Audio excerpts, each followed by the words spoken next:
of capital investments the world has never seen. If you look at the transition of the kingdom over the past 20, 25, 30, 35 years, the history of mankind has never seen any revolution of infrastructure like the kingdom has put together over the past few decades. So with that kind of expertise in infrastructure and this kind of need of infrastructure, you put this together and you get all the answers. So we have the infrastructure both to unleash our mining resources, but also to tap into new Central Asian markets, a whole new economy which is sitting out there.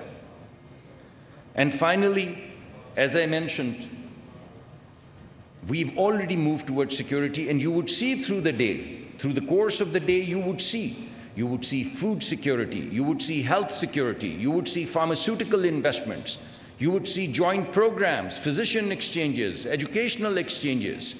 So you're going to see all of that, what I call 360 security. And we've already spoken about the culture.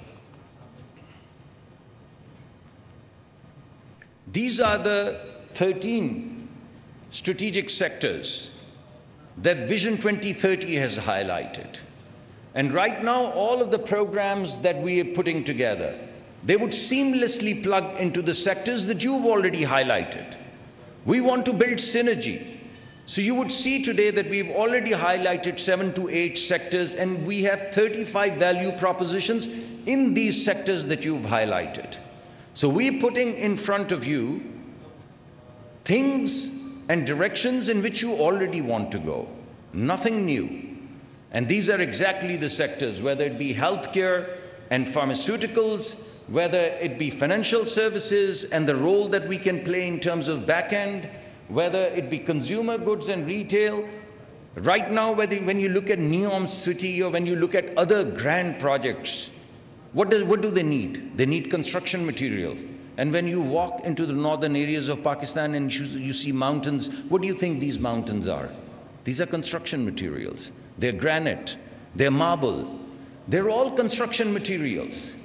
And finer construction material than you would get from Italy at a price which is a fraction. So businessmen sitting here, they know exactly what to do with that. And that's exactly the direction in which we want to go.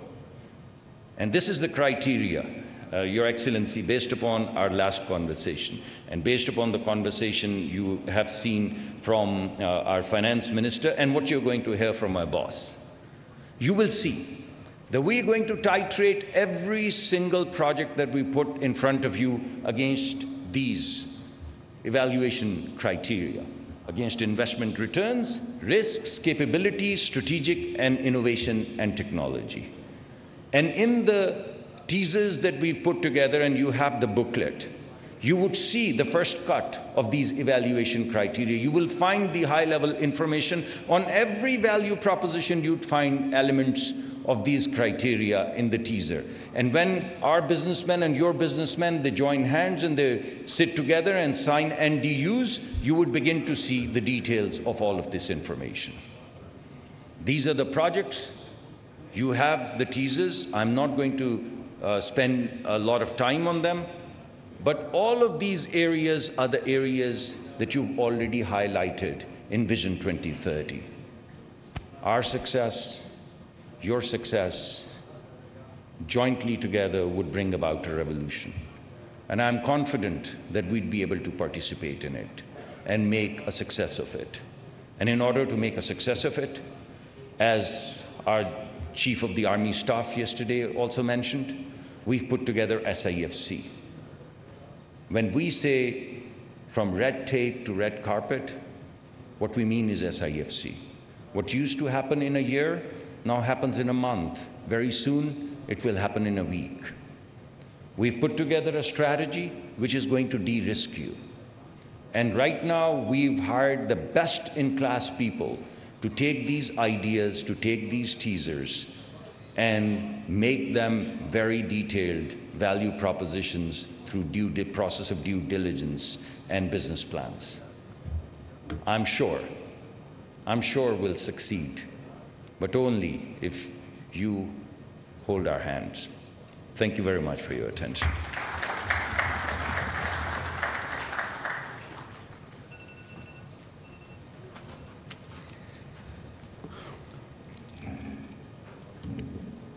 Thank you. Thank you very much, Excellency, and Excellency Musaddiq Masood Malik, for your enlightening views. And obviously, the motto is, the idea is to create synergies between both our countries, whereby our visions can be actualized by leveraging our assets, building infrastructure, ensuring food security, and sharing cultures. You also identified 13 strategic sectors for the Vision 2030, whereby we need to build synergies. Ladies and gentlemen, as we move on, I would now like to request Excellency Waleed Al-Murshid, the head of International Finance Corporation in Saudi Arabia, to please come up and give a presentation on supporting cross-border investments. Ladies and gentlemen, please welcome Mr. Waleed Al-Murshid, the head of International Finance Corporation in Saudi Arabia.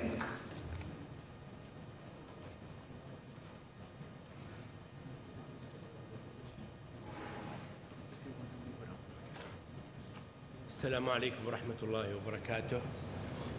Your Excellency, thank you for giving us the opportunity to present IFC supporting cross-border investment between Saudi Arabia and Pakistan.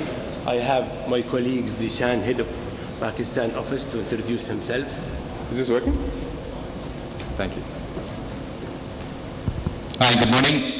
My name is Zishan. I head IFC for Pakistan and Afghanistan.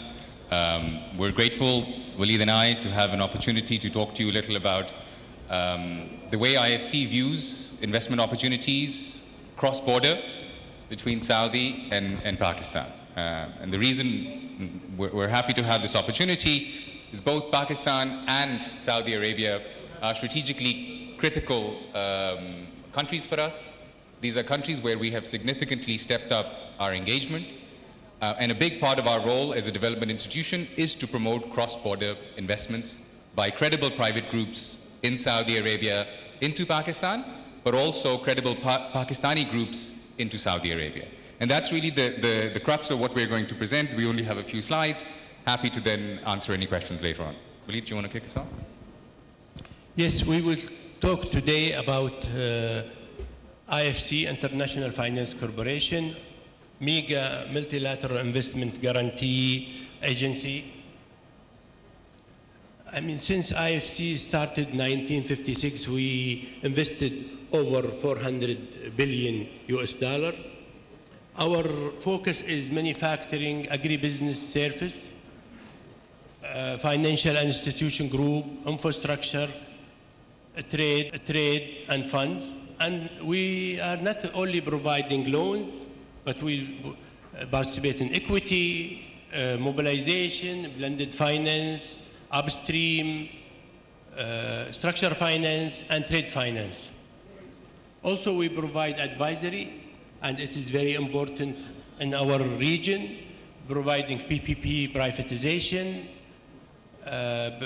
environment, corporate governance, social and environment, gender and climate. Maybe this is some of the partners of companies. Right. Okay. Just if you go to the last slide. Is this working? Yeah. Just to give you a sense of numbers. So IFC is the largest global multilateral that is focused entirely on investment in private sector. On average, we invest roughly around $55 billion across developing countries in the world. We only invest in developing countries. In Pakistan, we invested over $2 billion last year. And the idea really is to scale up what we do, not just in other countries around the world, but also in Pakistan. We'll talk a little more about what we're doing in Pakistan in the subsequent slides. This is some of the partners that we worked with in Saudi, in Pakistan, and globally. I'll just highlight some of these companies, like Aqua Power. IFC worked over 10 years with Aqua Power, financed them in many countries, and we participate in equity. I'll give another example, Mara'i, Saudi German Hospital, and etc. But one of the things that we established many companies in Saudi, and it was the first company. Example of Saudi Home Loan, this is the first housing finance company over 15 years. And His Excellency Minister Musaddiq, he was part of us to advise us on establish the first housing finance company.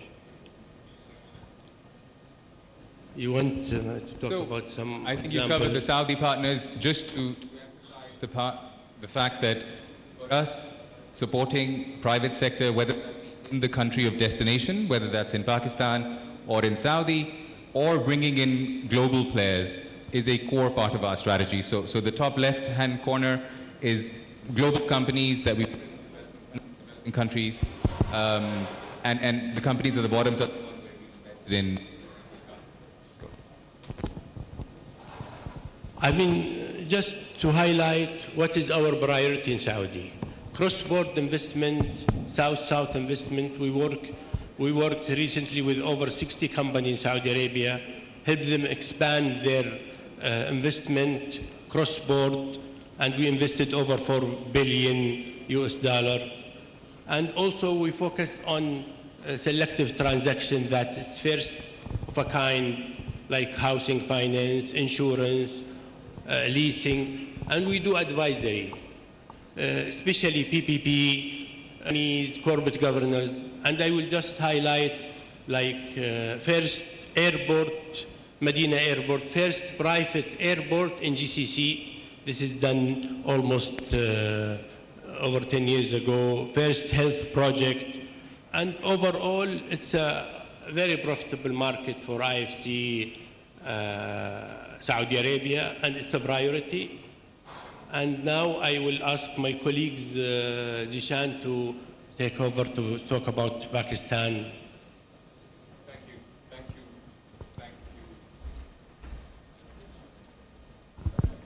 Thank you, Waleed.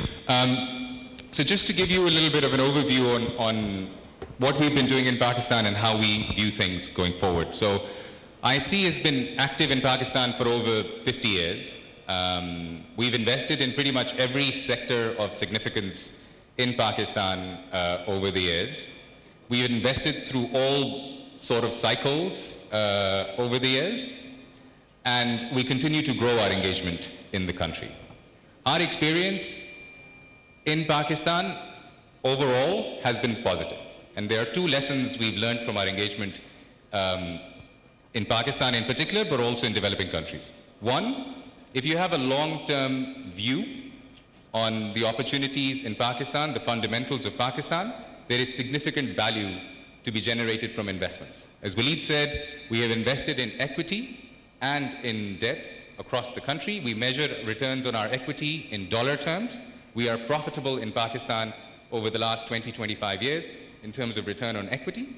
That is despite some of the devaluation and other issues. That gives you a sense of the value that can be generated here. The second lesson we've learned is the importance of good partnership. And if there is one message, I'd like to leave with colleagues from Saudi, is identifying the right partners who are in it for the right values and the right vision that you have.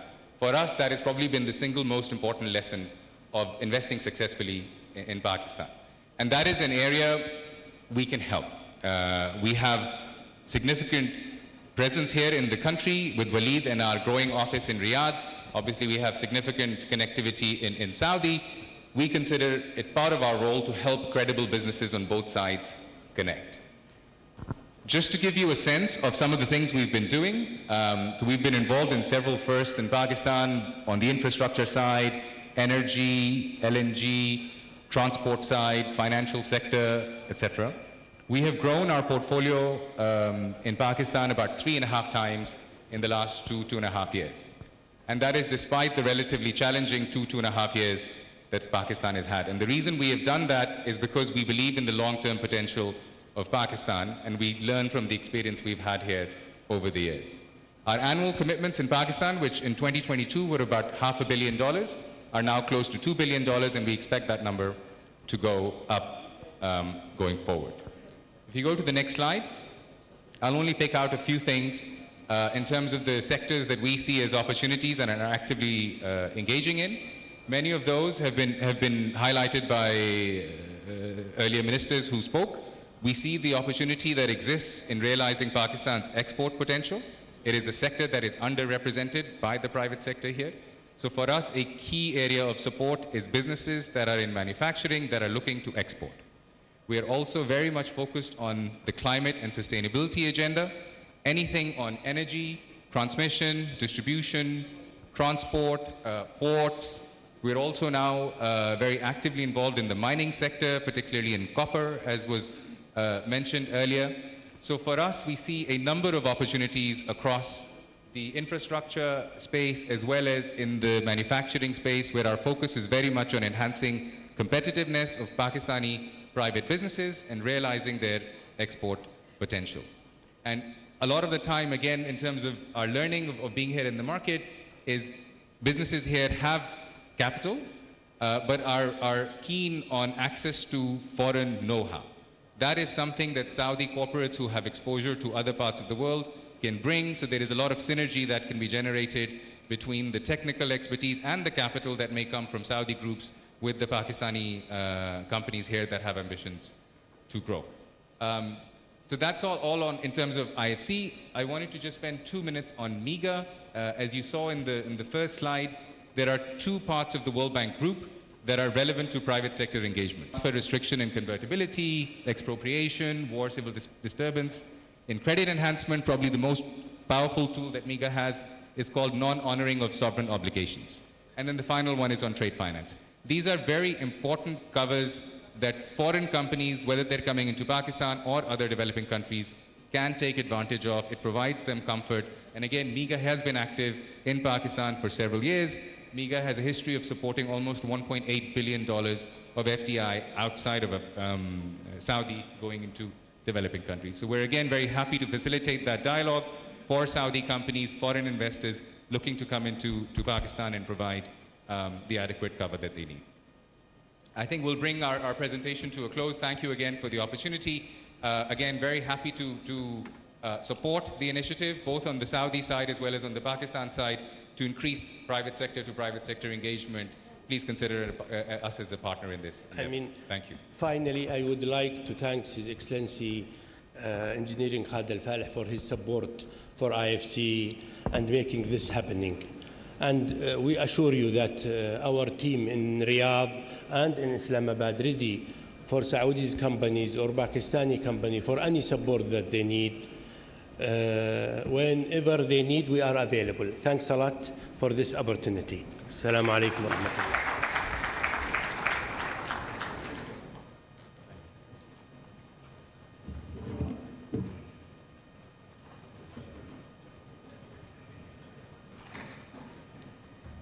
Thank you very much, Excellency Waleed Al-Murshid, the head of International Finance Corporation in Saudi Arabia, assisted by Mr. Zishan. And you mentioned that IFC has invested about $2 billion in Pakistan in the last year. And I'm sure there are many more to follow, given the kind of right potential which is there for investment in Pakistan going forward. Ladies and gentlemen, now we have another presentation. And for that, I would like to call upon Excellency Thamir Al-Shetri from Exim Bank of Saudi Arabia. Please welcome Excellency Thamir Al-Shetri from Exim Bank of Saudi Arabia. I would now like to request him to kindly come up and share his presentation in today's forum.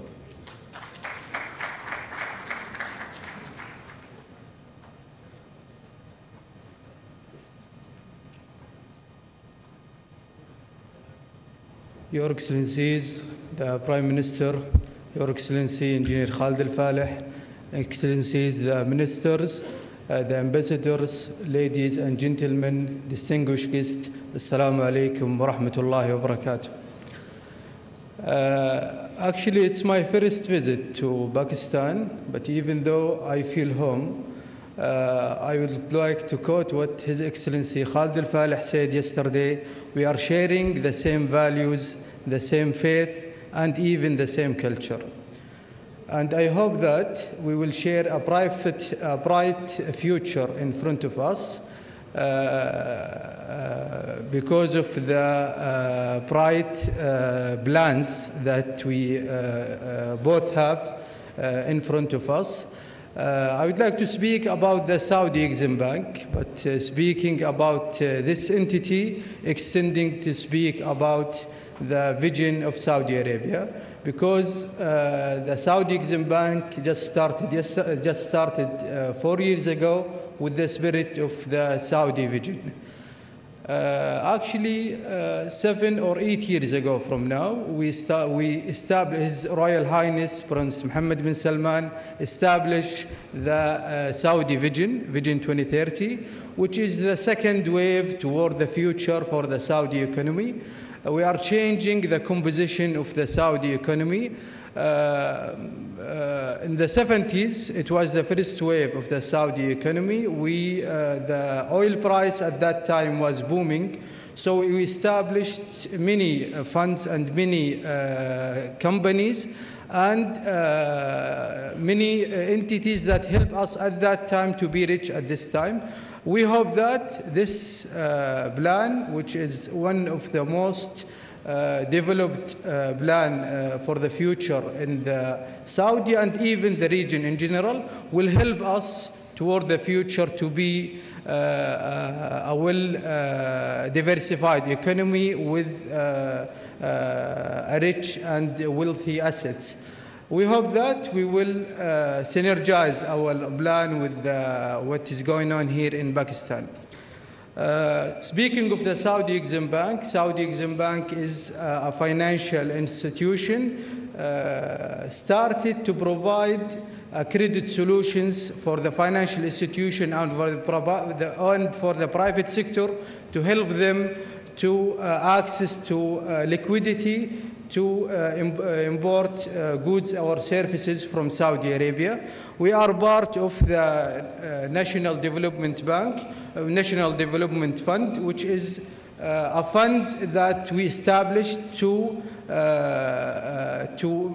group all of the incentives that we help in Saudi Arabia. We are even under the Vision 2030 through the NIDLIB, the National Industrial Development and Logistic Program, which was headed by His Excellency Khalid Al-Faleh. As I mentioned, our goal is to help the Saudi to diversify our economy aside from oil. So we are helping the Saudi exporter and even the importer from outside of Saudi Arabia to import from Saudi goods and services. In general, we are working to maximize the economic impact of Saudi Arabia by working hand in hand with our clients to achieve the financial stability of the bank and even for the economy in general by applying the best practice that is used in the international market in general. We are categorize all of our clients into two categories. The first one is the financial institutions. We are working hand in hand with them. We specialize a product for them called the line of credit and other product which is coming in the pipeline. It will help us and them to co-finance the financing for the trade in general. And the other category of the clients we are providing is the private sector. We are providing them with very competitive loan that they can utilize to import from Saudi Arabia. This is the most important slide in my presentation, which is categorizing all of the products that we are providing across all of the beneficiaries from the clients. We could see that our product is for all of three categories, and they all can beneficiarize from it. This is the main products that we have. it's categorized into two groups, the financing group and the insurance group. The financing group, we have a line of credit, which is our flagship product, where every private sector in any country could access to a capital in their local banks, where they can import from Saudi Arabia. The other thing is, the other pillar of our category is the insurance pillar, where we help the private sector to invest wisely by utilizing the insurance product we offer in Saudi Exim Bank, which is, we do it co-insurance with many international institutions around the world. Okay, this is the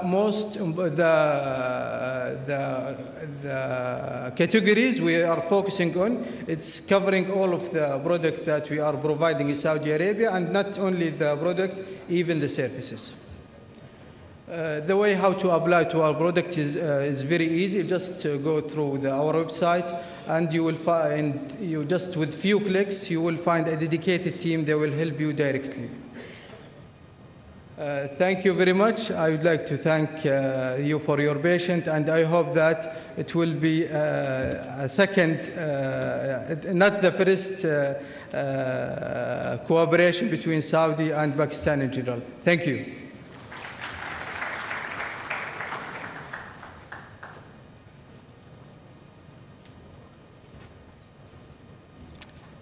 Thank you very much, Excellency Tamir Al-Shetri, representing Exim Bank of Saudi Arabia. And obviously, the main priority of Exim Bank is to facilitate trade and provide security for exporters, which is rightly being done. And obviously, you would like to capitalize on the potential that Pakistan is offering in terms of investments. Ladies and gentlemen, now I would like to call upon His Excellency Mr. Abdul Aleem Khan, the Federal Minister for Investment, to come and address this august gathering. Please welcome His Excellency Mr. Abdul Aleem Khan, the Federal Minister for Investment.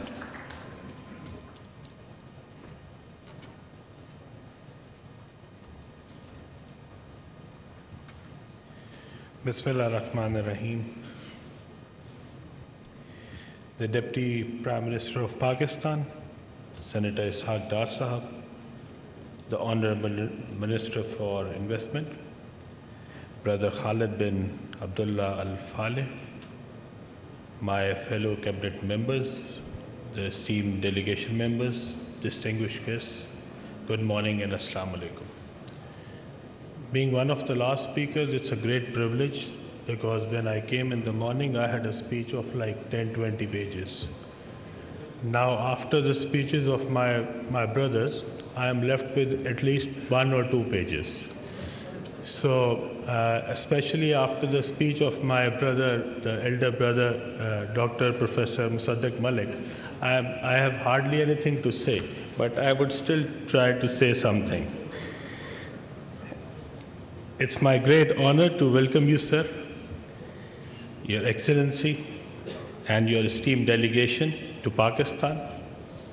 I would like to thank the leadership of Saudi Arabia for extending invaluable support and assistance to Pakistan whenever Pakistan needed. The government of Pakistan and the people of Pakistan deeply appreciate the support provided by the kingdom during all these years. We are especially grateful to the custodian of the 2 holy mosques, His Majesty, the King Salman bin Abdulaziz, and His Royal Highness, Prince Mohammed bin Salman.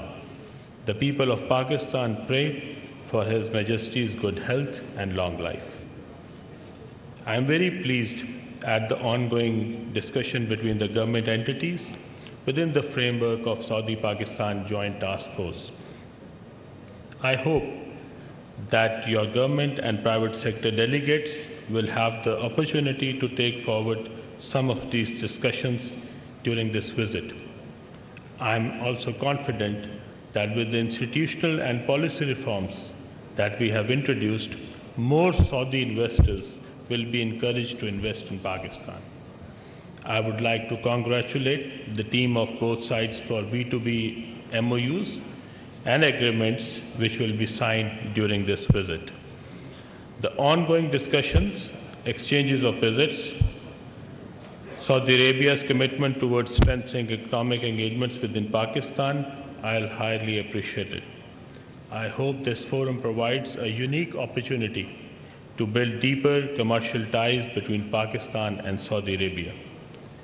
We invite Saudi businesses to explore the wide range opportunities of investment Pakistan has to offer. The government of Pakistan through SIFC, Board of Investment, Ministry of Privatization is fully committed to support and facilitate foreign investors in every sector. Together we can create a future where economic cooperation between our nations drive mutual growth and prosperity. In the end, I am grateful to everyone who took time out, came here, and participated in today's forum. Thank you so very much.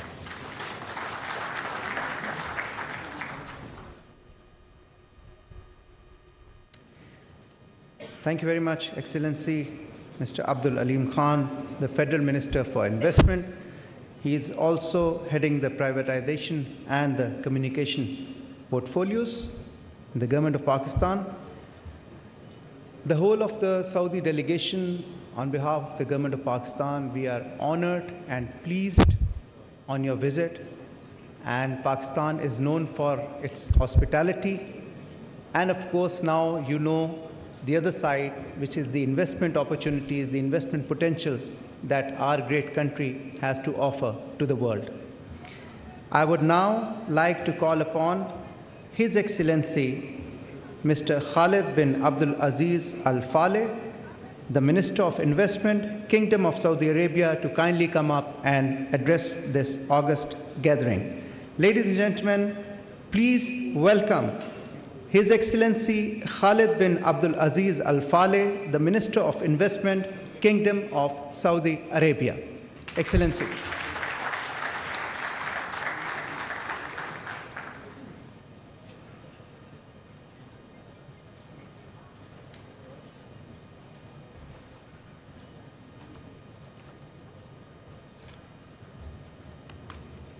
بسم الله الرحمن الرحيم الحمد لله والصلاة والسلام على رسول الله.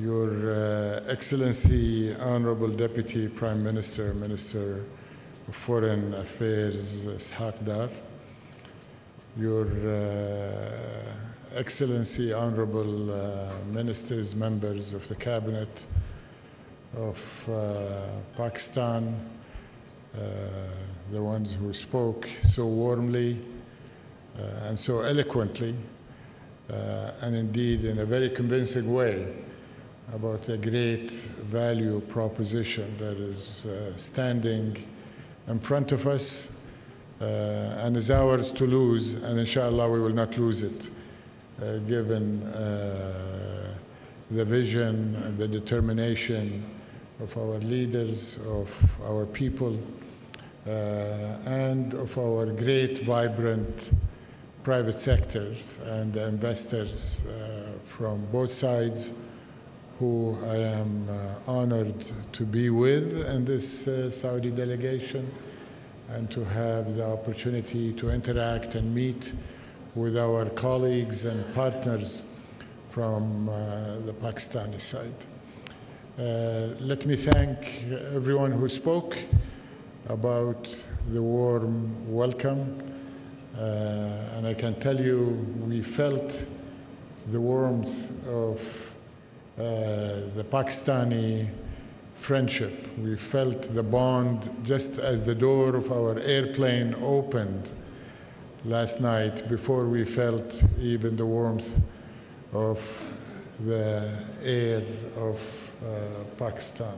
And we have been embraced with open arms, open hearts, every second of our presence here, like every time we come to Pakistan. This is not my first visit. I've been here quite a few times, and every time we come, we see that Pakistan is not a second home. It is indeed just another very close home to us, and we are not amongst friends, we're amongst family.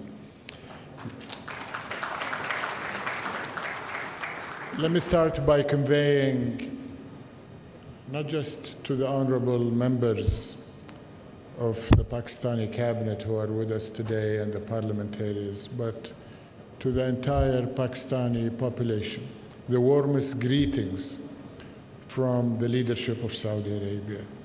His Majesty, Custodian of the Two Holy Mosques, King Salman bin Abdulaziz, and His Royal Highness, Crown Prince, Prime Minister Mohammed bin Salman bin Abdulaziz, who hold Pakistan in the highest regard as a strategic partner, a cultural partner, a country like no other in terms of the bond that has united us for as long as history can chronicle.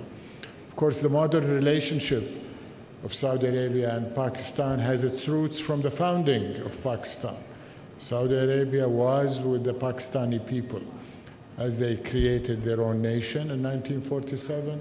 And soon after that, we entered into a treaty of partnership in 1951. So very soon we will be marking 75 years since the entry into that treaty. But Saudi Arabia and Pakistan need no agreements, no treaties. We are united, we are bonded, we are connected.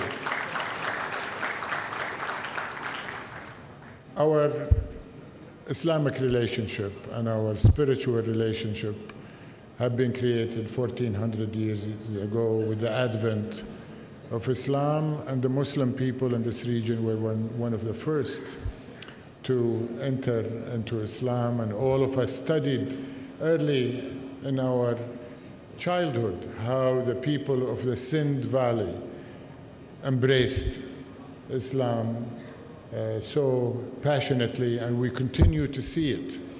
We see it in Saudi Arabia with over 2.5 million Pakistanis who are supporting our country, who are making Saudi Arabia tick with their contribution in every aspect of our economy and our society. We see it in over 160,000 Pakistanis who participate every year in Hajj.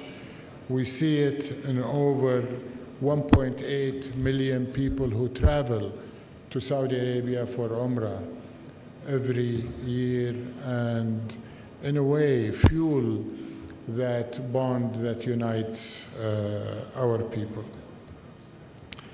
I am grateful that after our arrival last night, we saw that warmth and that bond and that reception from the top of the leadership of Pakistan.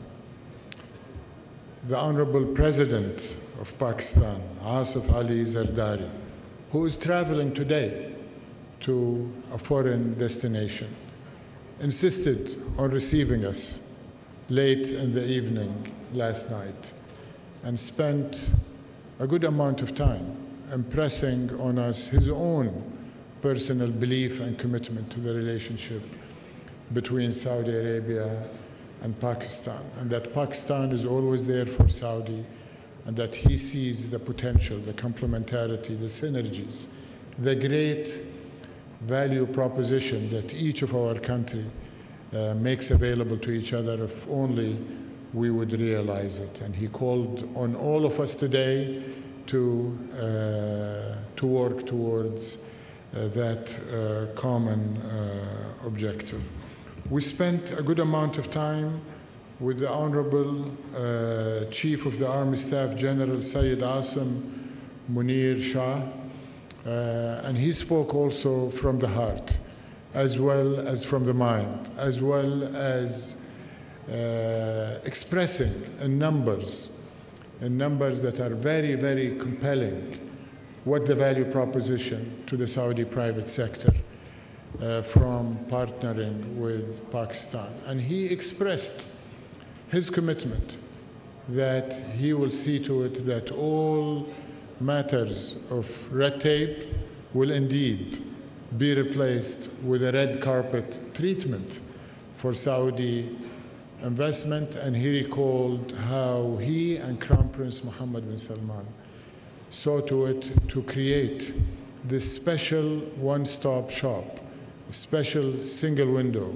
this special bureaucracy elimination mechanism, the Special Investment Facilitation Council, SIFC, which many of the honorable members of the cabinet are also members of and are seeing through that mechanism, as well as the other reforms that are undertaken by the honorable Prime Minister, will undertake to make Pakistan not only one of the highest return investment destination, but one that is low risk, very much financeable, bankable, and attractive for Saudi investors. And the Honorable Prime Minister will be speaking to the Saudi delegation later this evening and will be presiding over an exchange of agreements and MOUs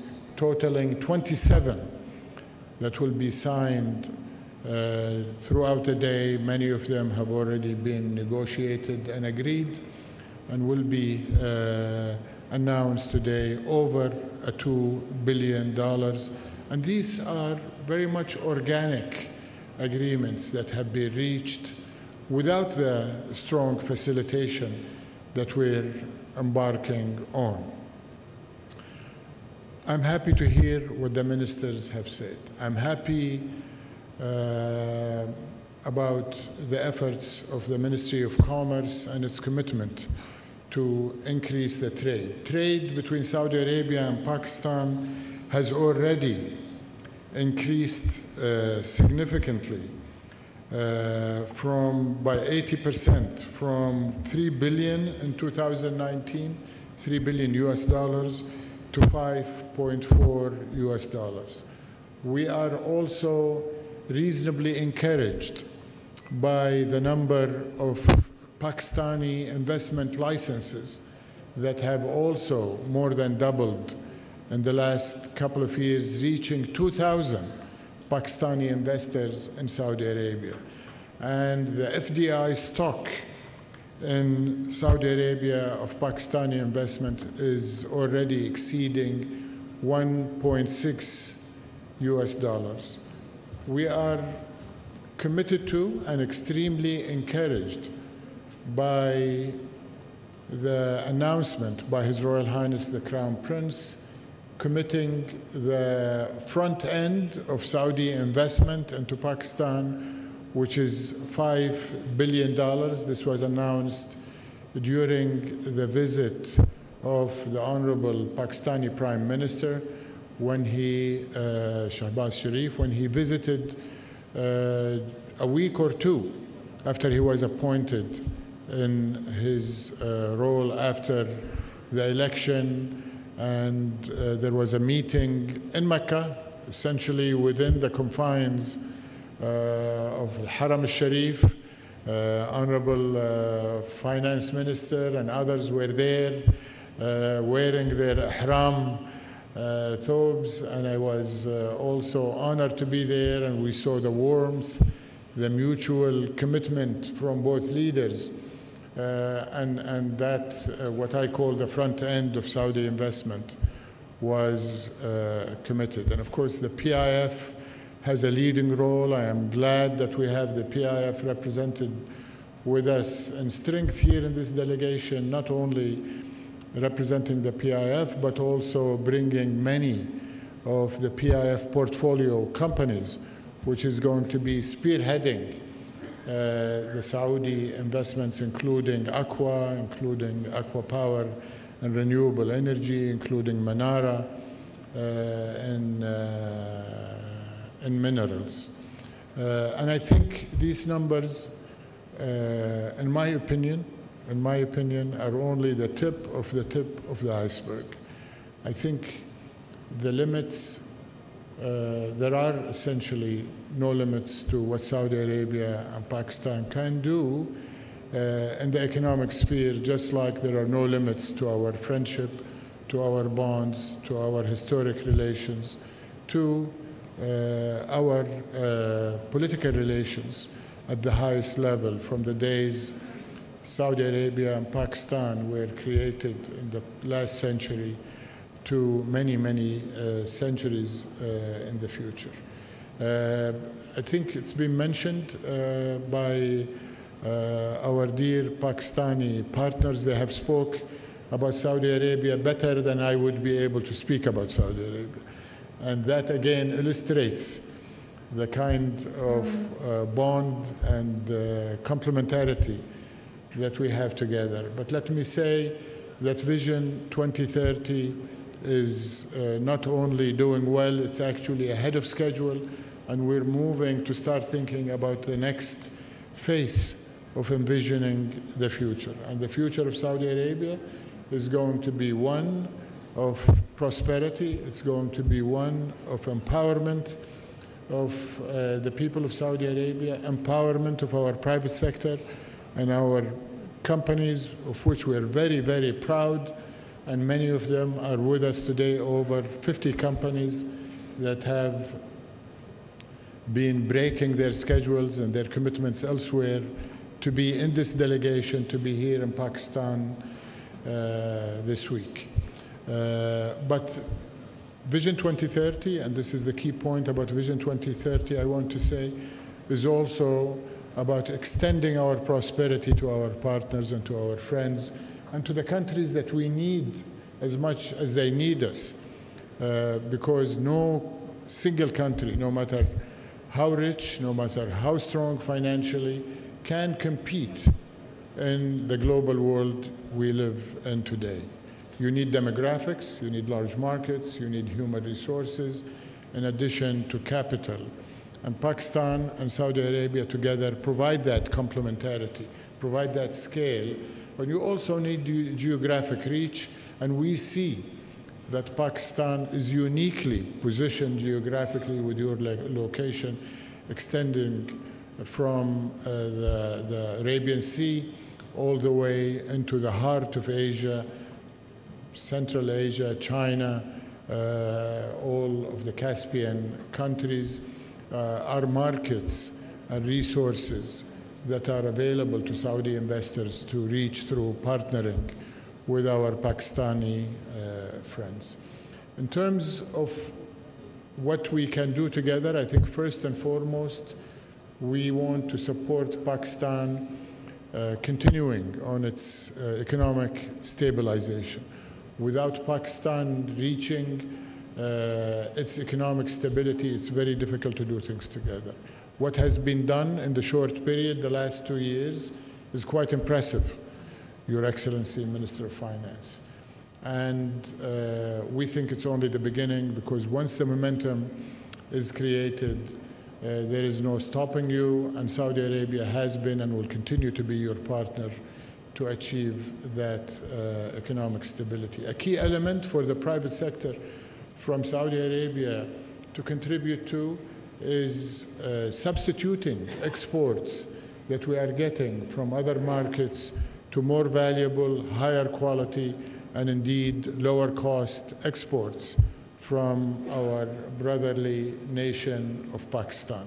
And we heard from the leaders yesterday not only about the mining and the natural resources, the granite, the marble, the building materials, where Saudi Arabia is the largest construction site in the world. Make no mistake about it. And we will be, in the next few years, awarding construction and material procurement contracts reaching about $1.8 trillion US. Last year, the value of construction and EPC procurement, including materials, was $150 billion. This year, it's 180. It will be about $200 billion annually of contract and material procurement awards year after year. Unfortunately for us, but in a way fortunately for our partners here in Pakistan, a lot of the input into those contracts is going to be imported. And we want it to be imported from Pakistan, all things being equal. In fact, we will compromise a little bit to make it come from Pakistan. So a great opportunity. Beyond trade, I think investing jointly in Saudi Arabia, investing in Pakistan, investing in third countries that are adjacent to Pakistan is an area that, as I mentioned earlier, with no limits. We see energy as a natural. The kingdom has been and will continue to be the kingdom of energy, the global leader in conventional energy. We're investing, continuing to invest in oil and gas, and His Excellency Minister Mossadegh mentioned oil to chemicals is a big area for growth, and we want Pakistan as a big market for chemicals to also participate with us. But the big area of growth, the new area of growth in energy for us is renewable energy. Solar, wind, hydrogen, green ammonia, green methanol, not only for the consumption of your large population and what is starting to be a vibrant, high-growth economy here in the heart of Asia, but we hope that we will allow Pakistan to also export this green energy given the endowment you have. Mining and minerals, as mentioned already last night and today, is truly quite significant. Electrification is already sweeping the global economy. Saudi Arabia is committed to it. All of our auto manufacturing sector is centered around EVs and electrification. We have, given our position, it's quite remarkable, given that we are the kingdom of oil, we are the global leader in terms of reserves, resources, production, exports in oil. We have bypassed the internal combustion engine and the diesel engine and leapfrogged straight into electric vehicle. That means that not only are we going to consume those EVs in Saudi, we're going to export them, but also we see the electrification sweeping the world. We see the demand on high voltage cables for transmission across borders and within countries. And we see that happening in Asia, from Pakistan all the way to Central Asia, where there is a lot of capped electric production that needs to be exported. But the unlock for that, as mentioned, is going to be copper, aluminum, and cable manufacturing. And this is one of those areas that we can't wait to work together to unlock for Pakistan, for Saudi Arabia, and indeed for the global economy. I am glad that we have with us a newly formed joint venture, Manara, between PIF and Ma'aden, our national champion in mining. And they are eager to start a number of initiatives in mining, but the first one we hope to conclude in the next few weeks will be for them to enter into the Reko project with the state-owned enterprises of Pakistan and Barrick Gold, who is working in Saudi Arabia and sees our partnership as additive to the project. And I think this is just sort of a pilot project that we hope will be multiplied many times over. We see ICT as a huge area where Pakistan has a near unlimited potential. The key ingredient for ICT is human talent, and we believe in Pakistani talent. We have seen them in Saudi Arabia since the modern Saudi Arabia started bringing global human resources. Pakistanis were one of the first to come to Saudi Arabia and create Aramco through their human resources. Pakistani expertise was there early for our banking sector, and as Musaddiq mentioned, even as consultants and subject matter experts. He mentored me and taught me. He was very humble when he called me his boss. He was actually telling me how to build an industrial cluster in Saudi Arabia, and we took his advice, and we're very proud that our industrial sector is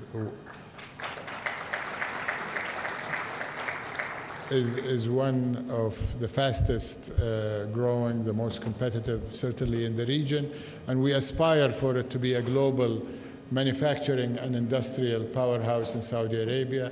We're looking to make Saudi Arabia the hub for global supply chain resilience, not just to meet domestic and regional, but global. And we want to do that by leveraging what you have in Pakistan. And I talked about mining, I talked about energy. We certainly want to leverage your human resources and your ICT sector. We have coined our reshoring initiative in Saudi Arabia as green shoring, to bring that green energy, and I think we can extend that concept to Pakistan if we can employ the Saudi companies that are active in renewable energy generation to embed it in some of the mining resources that have been mentioned, given that Pakistan, I understand, could be the 4th richest country in copper. So ICT, from manufacturing of components to software development, cloud computing, AI, data processing hub. Of course, food security has been brought to the fore with the recent conflict in Europe. The Russia-Ukraine war, I think, reminded the rest of the world that food security is a global issue.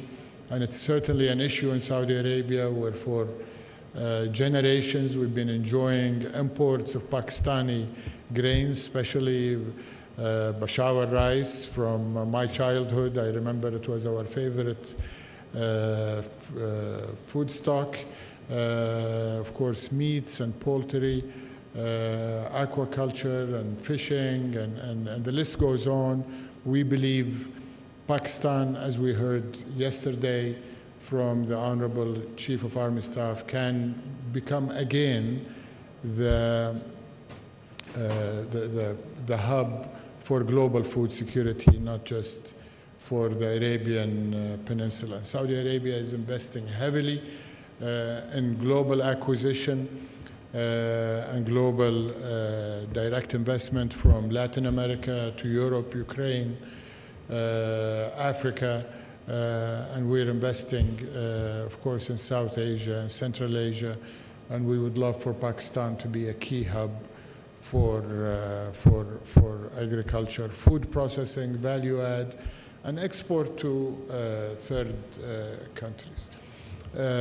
Honorable Deputy Prime Minister, Minister, these are only a few examples of what I see as low-hanging fruits, continuing with the food metaphor, and really ready for us to grab and turn into opportunities, to increase the confidence that thousands of other Saudi companies need to have to come with the 50 companies that came with me today. And we need to also create a highway that brings the great capabilities of Pakistan and the Pakistani people to continue what they are doing in Saudi Arabia, not only contributing to the Saudi Arabia of the future that we're building with Vision 2030, with their human talent, but also to bring the capability of Pakistani enterprises. And for them, from both sides, I can tell you in no uncertain terms, and I've heard it repeatedly from the leadership, from my boss, from the leadership of Pakistan last night, and the Prime Minister during his visits to Saudi Arabia in March and in May when he came for the World Economic Forum special meeting. Both governments are committed to allow, to permit, to facilitate for the private sector to take its due position as the locomotive that will be pulling both economies, both governments, both leaders, everybody on the government side of both nations sees that the private sector is the driver of our respective economies today and certainly will be more so in the future. So you can count on us to be right there with you, behind you, supporting you to make the opportunities that are right there for you to grab. And once again, I say there is no limit. The sky is the only limit to what we can do together. So thank you, Your Excellencies. Thank you, ladies and gentlemen.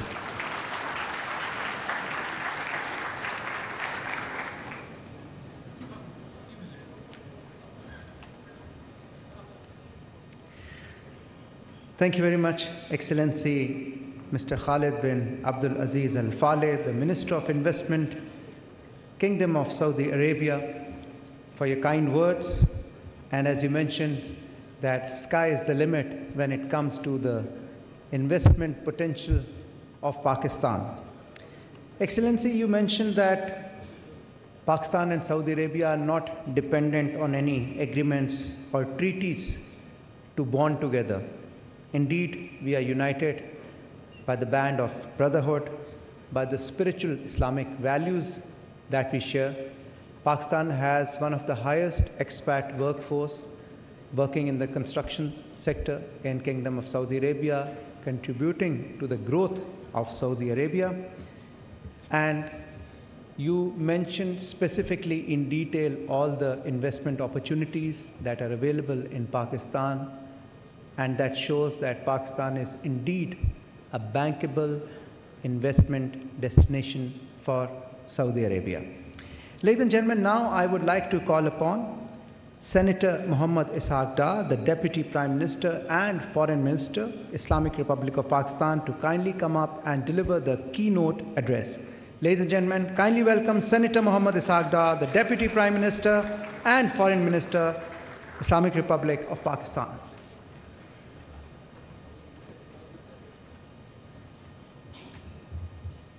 Bismillahirrahmanirrahim. Nahmaduhu wa nusalli ala Rasulil Kareem. Excellency, Minister for Investment, Engineer Khalid bin Abdul Aziz Al Faleh, Honorable Vice Minister Investment and members of the delegation from Saudi Arabia, Honorable Cabinet colleagues, worthy National Coordinator SIFC, government officials, Pakistani business leaders, ladies and gentlemen, Assalamu alaikum and very good morning. It is indeed a great pleasure to listen to our great guest, Engineer Khalid Al Faleh, very candid response to my all colleagues. Combined together, he covered everything. And my compliments to you, Excellency, that perhaps you have also curtailed my speech as well. Thank you very much indeed. It is indeed a distinct honor and privilege to welcome you all, dear brothers, from Saudi Arabia in Islamabad, which is, I would call, your own home. I won't use the word second home. This is your own home. This occasion marks yet another chapter in the enduring friendship and strategic partnership between our two brotherly countries. Pakistan and the Kingdom of Saudi Arabia have a deep-rooted, time-tested relationship. This bond enriched by shared history, faith, and values, holds a significant place in Pakistan's foreign policy. The people of Pakistan have always held the custodian of the two holy mosques and the Honorable Crown Prince, His Royal Highness, and the leadership of Saudi Arabia in the highest esteem. I would like to take this opportunity to express our profound gratitude to the Saudi leadership for their unwavering support on multiple occasions. The latest being, as explained by my colleague, Finance Minister of Pakistan, in the recent challenge we had as a country vis-à-vis multilateral institutions. We remain firmly committed to the sovereignty and territorial integrity of Kingdom of Saudi Arabia and stand ready, shoulder to shoulder, with our Saudi brothers and sisters through thick and thin. We are thankful for the welfare and the hospitality which is extended to the over 2.5 million Pakistani diaspora who call Saudi Arabia their own home and are also contributing to the economy and the development of Saudi Arabia, as well as making huge foreign exchange remittances to Pakistan, which certainly helps to reach the current account deficit and the fiscal deficit issues which Pakistan had faced in the past. We gather here at a pivotal moment in the history of our bilateral cooperation.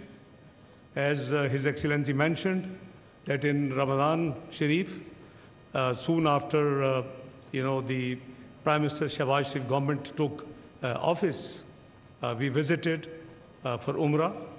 And Excellency, when we came back from Medina Munawwara, because we landed in Medina Munawwara, there was an invitation that before iftar, we join His Royal Highness the Crown Prince. Now, there was a debate between our team, the Foreign Office, that whether we should wear in ihram. I said, nothing doing. This is the best dress you can have. So we will go in ihram.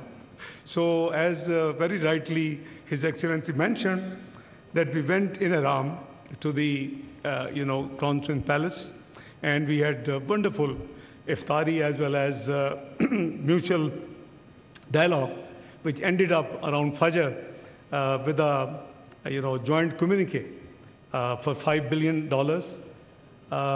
In addition to previous commitments, I'm clarifying, Excellency, you have a bigger role, because I was involved after Tahajjud in the guest palace, and we had communication by my very dear brother Prince Faisal and his team, and the ambassadors were shuttling between the Crown Prince Palace and the guest palace where we were staying. So, Excellency, I think we have a great opportunity, and your visit, Excellency, with a huge delegation alongside the officials and the business leaders of Saudi Arabia is a testament to our shared vision and underscores the enduring partnership between our two. I would also like to highlight Pakistan's journey toward economic recovery. My colleague, Finance Minister, has thrown light. After continuous and concerted efforts, we are now on the road to sustainable growth. We had challenges, undoubtedly, but Excellency, it is not too old story. I'm talking 2017. This country had reached the 24th economy of the world. And the best economic indicators we demonstrated: 4% inflation, less than 2% food inflation, 6% GDP growth, highest foreign exchange reserves still not broken, and all the indicators, were at best. And we were moving with a speed to join G20, a country which is nuclear, a country which is missile power, only needs to be economically strong. And this was the journey we were trying to make on double effort to reach the G20 in next few years.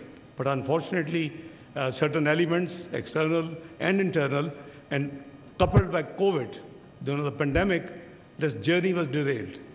So we are back. Prime Minister Shehbaz Sharif made double efforts during his last tenure, 22-23, and now the focus is total economy, that we should go back to our goal of joining G20. And I think working together, I think it is not an impossible task. Our new homegrown program, supported by the EFF facility, which Honorable Finance Minister mentioned, on 25th of September, makes a significant departure from our past. The idea is to regain the macroeconomic stability we had gained by 2016-17, and then build and consolidate our gains, what we achieve by then, in order to have a sustainable growth and be as possible as, as soon we can join the old dream of our leadership, Mia Muhammad Nawaz Sharif, to join the G20 Economic Club of the world. A strategy revolves around reforms aimed at promoting productivity and competitiveness, fostering both domestic and external competition, and creating growth, and be as possible as, as soon we can join the old dream of our leadership, Mia Muhammad Nawaz Sharif, to join the G20 Economic Club of the world. A strategy revolves around reforms aimed at promoting productivity and competitiveness, fostering both domestic and external competition, and creating space for private investment. We are right-sizing the role of the state, reforming state-owned enterprises, and improving the quality of public services, spending on infrastructure with fast speed. तरक्की के नए दौर का आगाज। नायब वज़ीर आज़म इसहाक डार का Pakistan Saudi business forum से खिताब। कहा कि पाक सऊदी शराकतदारी नए स्ट्रेटेजिक दौर में दाखिल हो गए हैं। पाकिस्तान की मईशत बेहतर और पायदार तरक्की के दौर में दाखिल हुई है। On infrastructure with fast speed. This structural reforms effort is being contemplated by the commitment of sound macroeconomic policies. The stable exchange rate is now functioning as a key factor. तरक्की के नए दौर का आगाज़ हो गया है। नायब वज़ीर आज़म इसहाक डार का पाकिस्तान सऊदी बिजनेस फोरम से ये अहम तरीन खिताब। पाक सऊदी शराकतदारी नए स्ट्रेटेजिक दौर में दाखिल हो गए हैं, जबकि पाकिस्तान की मईशत अब बेहतरी की जानिब गामज़न है। पाकिस्तान सऊदी अरब के साथ अपने तारीख़ी ताल्लुकात को अहमियत देता है। साथ साथ कहा गया कि इक़्तिसादी बहाली के एजेंडे के मुस्बत नताइज बरामद होंगे। नायब वज़ीर आज़म इसहाक डार का पाकिस्तान सऊदी बिजनेस फोरम से ये खिताब। कहा कि पाक सऊदी शराकतदारी नए स्ट्रेटेजिक दौर में दाखिल हो गए हैं। इस मुतालिक ये भी बताया आपको कि ये नए दौर है, जी हाँ, नए तरक्की के दौर का आगाज़ हो चुका है। नायब वज़ीर आज़म इसहाक डार का पाकिस्तान सऊदी बिजनेस फोरम से ये खिताब। कहा कि पाक सऊदी शराकतदारी नए स्ट्रेटेजिक दौर में दाखिल हो गए हैं। पाकिस्तान की मईशत बेहतरी की जानिब अब गामज़न है, जबकि पाकिस्तान सऊदी अरब के साथ अपने तारीख़ी ताल्लुकात को बहुत अहमियत देता है। इक़्तिसादी बहाली के एजेंडे के मुस्बत नताइज भी बरामद होंगे। पाक सऊदी अरब स्ट्रेटेजिक शराकतदारी के नए दौर में अब दाखिल हो गया है। Also make our economy a more attractive and stable environment for foreign investment and partnerships. Pakistan, with the vast natural resources, dynamic talent pool, and commitment to sustainable development efforts, offers a wide range of investment opportunities in Pakistan. We are actively fostering innovation, enhancing our infrastructure, and streamlining the regulatory framework to create an investment-friendly environment. I think my colleague, Dr. Musaddiq Malik, has amply explained, and His Excellency heard from no other than Army Chief last night, from red tapeism to red carpet. So this is the main key agenda of this government, that the government should be out of business. There is a huge exercise undergoing to privatize the state-owned enterprises, which are not strategically required. It's a number is about few dozens. Maybe in due course, many Saudi Arabian investors would like to consider one of these enterprises are offered for privatization. In the mining, Pakistan boasts an expensive and rich, as detail shared by my colleague, copper, gold, and rare earth metals. We invite Saudi investors and brothers to explore these opportunities and become part of the mutually beneficial venture. Excellency, the estimated reserves, the value of these mines and minerals, including garnite, is over 10,000 billion US dollars. Sometime people worry about Pakistan debt. Debt and liabilities are external debt 130 billion US dollars as compared to our reserves, natural resources, 10,000 billion dollars, 10 trillion. So you can, compare the numbers and see the potential. Our IT sector, supported by thriving startup ecosystem and a highly skilled workforce, presenting unique opportunities for investors to be part of this digital transformation journey. And Excellency, I understand on 11th tomorrow, you would be visiting NESTAC, and you will be amazed to see, the development Pakistan has taken in the IT sector. It is mainly led by the Air Force authorities, and they have really put up a great job throughout Pakistan. In agriculture and livestock, Pakistan fertile lands and extensive waterways produce a diverse range of crops and goods for both local and global markets. These sectors offer immense potential for investment and collaboration. Moreover, our commitment to renewable energy is unwavering. With strong government initiatives, we aim to achieve 60% clean energy capacity by 2030, offering lucrative opportunities in solar, hydroelectric, and other renewable energy sectors. Excellency, as you mentioned that the Army Chief shared with you, the possibility of Pakistan to be, providing and a food security, provider. It is a reality. We have vast lands which are cultivable with certain modern technology, and his team is already working with SIFC and the government relevant quarters on the agriculture. I think there are 4 areas where we have a great potential: IT, mines and minerals, agriculture, and food security elements. So let me assure you that your visit, Excellency, marks a significant milestone in our bilateral relations. We look forward to the signing of multiple memorandums of understanding, and thank you for the valuable participation of yourself, your team, your Vice Minister, and Excellencies and the business delegations who are here.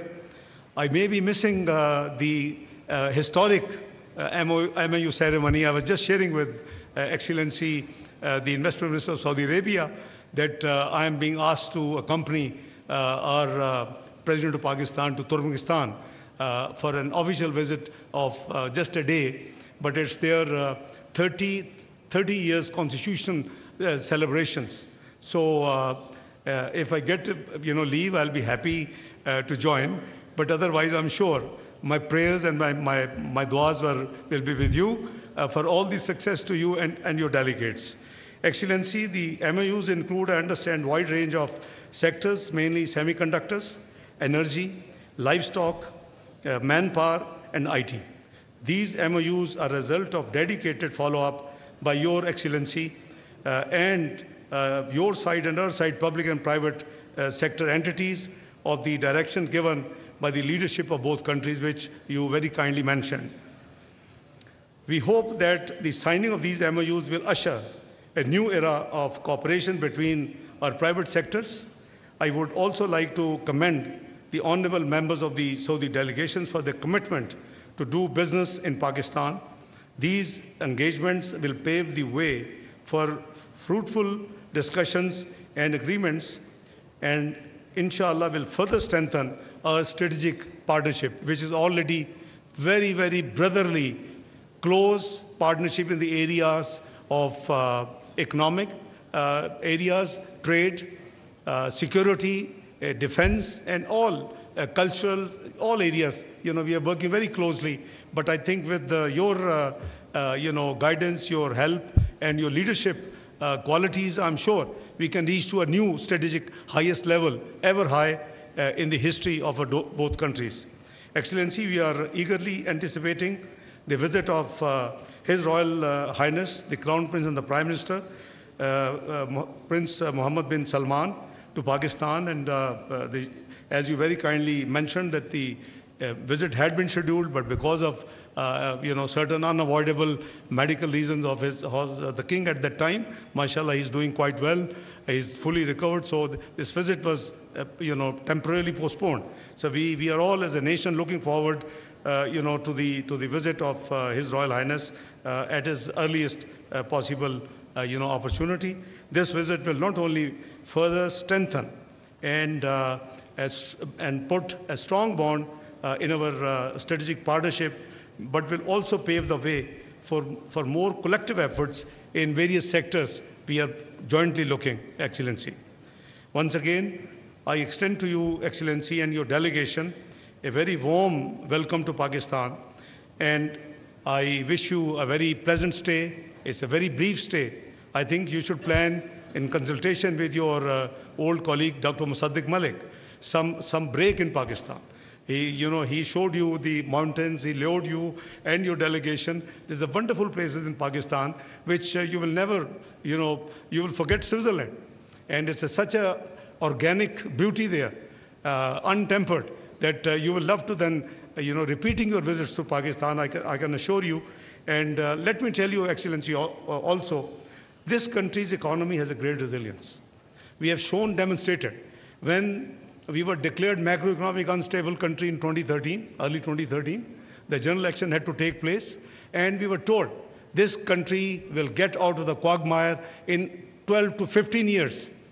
And no matter which political party would win, it will take, that long period to deal with the challenges. Nobody believed it's only 3 years. Under the leadership of, Pakistan Muslim League Prime Minister Nawaz Sharif, and now his successor is, Prime Minister Muhammad Shahbaz Sharif.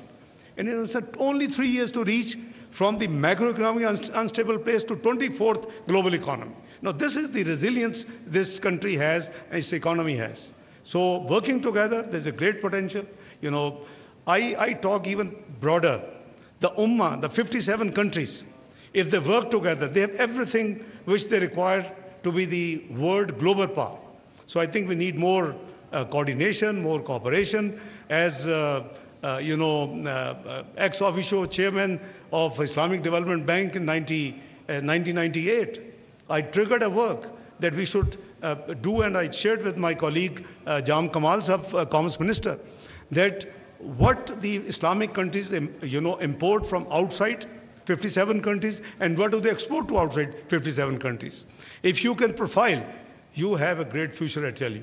And Pakistan only requires an increase of maybe $15 to $20 billion to be all time to come to get rid of any multilateral support. So let me assure you, Excellency, that Pakistan is a great potential, and I'm a personal witness because I've been in politics since early 90s. I've been investment. By the way, I'm the founder of the investment board in Pakistan. That was my first responsibility in 92, 93. Minister of State for Investment, and now SIFC is part of the Board of Investment, and General Sarfraz is doing with his team a wonderful job to provide one bit of facilitation. So let me tell you, Excellency, that we have a great scope to work together, to take a partnership to a very ever high level. And I wish you a very pleasant stay, your delegation, and I'm sure together our countries,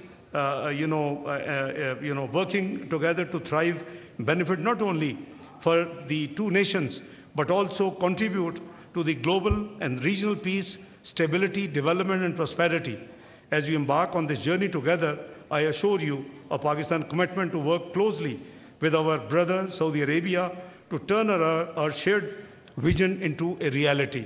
And I'm personal witness to the generosity, to the hospitality, to the cooperation in all areas by the Saudi Arabian leadership in the last at least 4 decades, around 4 decades I have been involved. So I wholeheartedly, once again, thank you and thank your delegation. I wish you all the best and look forward to be interacting with you more frequently. Thank you very much and God bless you all. Pakistan, Saudi Arabia, brotherhood. I will not say friendship. Brotherhood, Zindabad.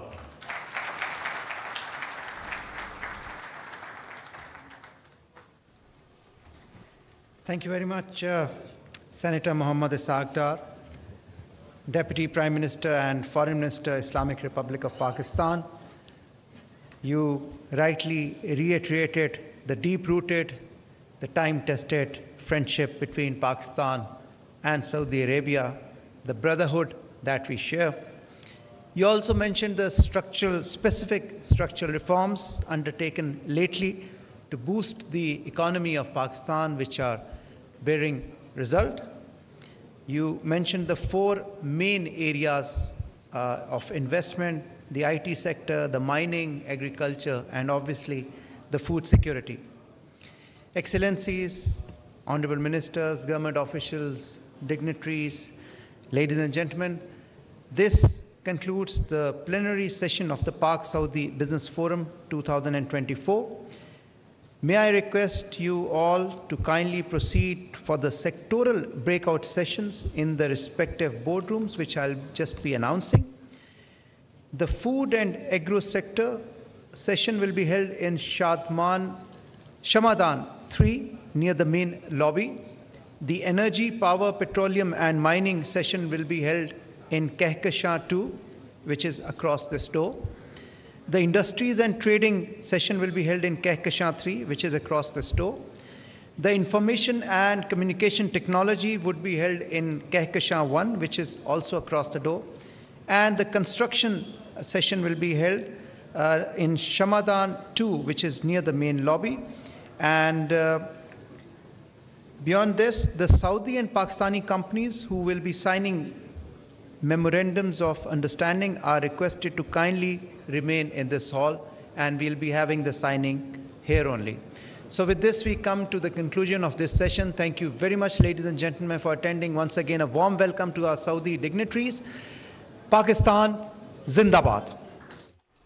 नाज़रीन, पाकिस्तान तरक्की के नए दौर का आगाज पाक Saudi देरीना दोस्ताना ताल्लुकात। इस्लामाबाद में पाकिस्तान सऊदी बिजनेस फोरम का ये इनेकाद। साथ साथ कहा गया कि पाक सऊदी शराकतदारी नए स्ट्रेटेजिक दौर में दाखिल हो चुके हैं। पाकिस्तान की मईशत बेहतर तरक्की की जानिब अब गामसन है। साथ साथ पाकिस्तान सऊदी अरब के साथ अपने तारीखी ताल्लुकात को अहमियत देता है। इक्तसादी बहाली के एजेंडे के मुस्बत नताइज अब बरामद होंगे। पाकिस्तान में गैर मुल्की सरमायाकारी के लिए साजगार माहौल पैदा हो चुका है। पाकिस्तान सऊदी अरब की इलाकाई सालमियत के लिए पुरअज़्म है, जबकि सऊदी अरब को कारकुनी के शोबे में सरमायाकारी के लिए दावत देते हैं। तरक्की के नए दौर का आगाज हो गया है। पाक सऊदी देरीना दोस्ताना ताल्लुकात। इस्लामाबाद में पाकिस्तान सऊदी बिजनेस फोरम का ये निकात। साथ साथ नायब वज़ीर आज़म इसहाक डार ने भी गुफ्तगू की। उनकी जानिब से कहा गया कि पाक सऊदी शराकतदारी नए स्ट्रेटेजिक दौर में दाखिल हो चुके हैं। साथ साथ वज़ीर तिजारत जाम कमाल ने भी तकरीब से ख़िताब में कहा कि पाकिस्तान में सरमायाकारी के वसी तर मौक़े मौजूद हैं।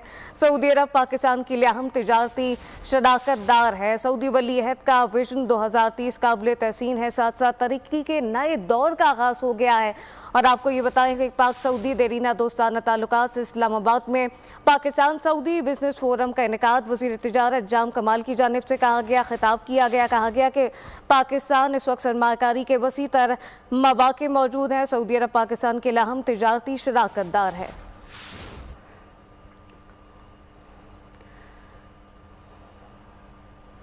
अब ये जानिए chief of army staff general Asim Munir से सऊदी अरब के वज़ीर बराए सरमायाकारी खालिद बिन अब्दुल अजीज़ अल फाली की मुलाकात हुई। बाहमी दिलचस्पी के उमूर बिलखुसूस दोनों बरातर ममालिक के दरमियान मुख्तलिफ शोबों में ताउन के फ़रोग़ पर गौर किया गया। Army chief general Asim Munir की सऊदी तिजारती वफ़ को मुकम्मल हिमायत की यकीन दहानी। कहा कि तवक्को है कि इस दौरे से दोनों ममालिक को फ़ायदा होगा। Chief of army staff general Asim Munir से सऊदी अरब के वज़ीर बराए सरमाकारी खालिद बिन अब्दुल अजीज़ अल फाली की मुलाकात हुई। बाहमी दिलचस्पी के उमूर बिलखुसूस दोनों बिरादर ममालिक के दरमियान मुख्तलिफ शोबों में ताउन के फ़रोग पर गौर किया गया। आर्मी चीफ जनरल आसिर मुनी की सऊदी तजारती बहू मुकम्मल हिमायत की यकीन दहानी।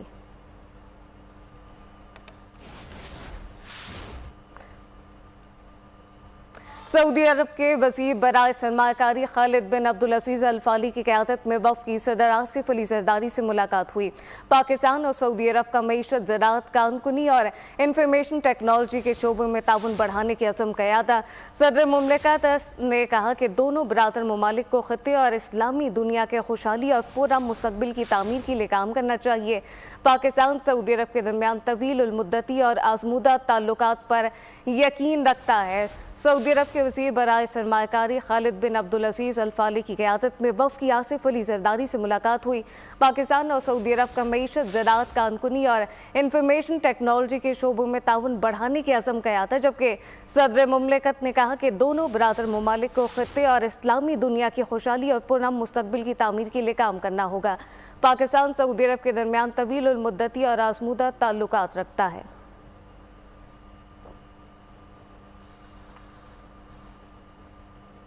अब ये जानिए, बच्चों के खर्चे के हवाले से लाहौर हाई कोर्ट का बड़ा फैसला सामने आ गया। अदालत ने बच्चों के खर्चे को सालाना 10% के हिसाब से बढ़ाने की दरख्वास्त मंजूर कर ली है।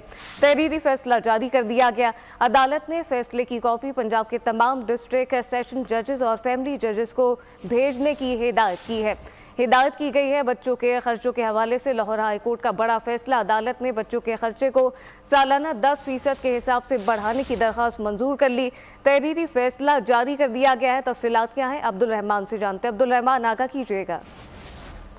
जी बिल्कुल, लाहौर हाई कोर्ट के जस्टिस शम्स महमूद मिर्जा की सरबराही में 2 रुकनी बेंच ने बच्चों के खर्चे के हवाले से बड़ा फैसला जारी कर दिया है। अदालत ने अपने तहरीरी फैसले में मुकर्रर करदा बच्चों के सालाना खर्चे में 10% इजाफा शामिल करने का हुक्म दे दिया है, जबकि अदालत ने बच्चों के खर्चे को सालाना 10% के हिसाब से बढ़ाने की दरख्वास्त मंजूर कर ली है।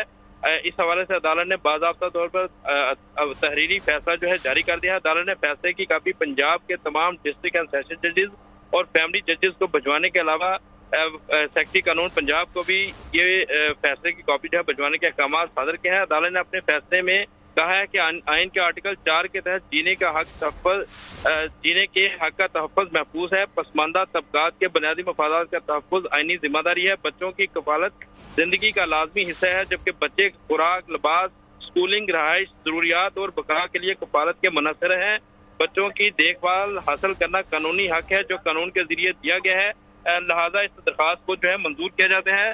दरख्वास्त सभा गुल के वकील सैयद मोहम्मद शाह ने अपने दलाल देते हुए दरख्वास्त में ये मौक़िफ़ इख्तियार किया था कि दरख्वास्तदार तलाक के बाद 2 बच्चों की कफालत कर रही हैं, जबकि महंगाई की शरह में इजाफे से बच्चों के अखराजात बढ़ चुके हैं।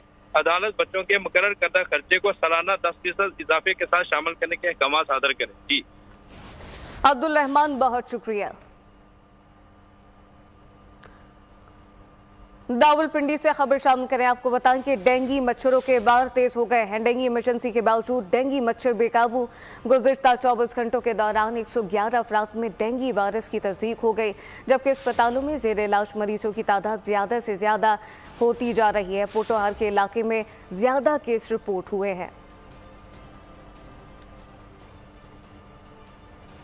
सूबाई वज़ीर मरियम औरंगज़ेब की carbon consultant World Bank mister Morton से मुलाकात हुई। डोमेस्टिक कार्बन क्रेडिट और इंसदादी स्मॉग प्रोग्राम पर गुफ्तगू की गई। कहा कि वज़ीर आला मरीम नवाज अपनी आवाम को स्मॉग के मनफी असरात से बचाने के लिए 6 माह से पेशगी इक़दाम कर रही हैं।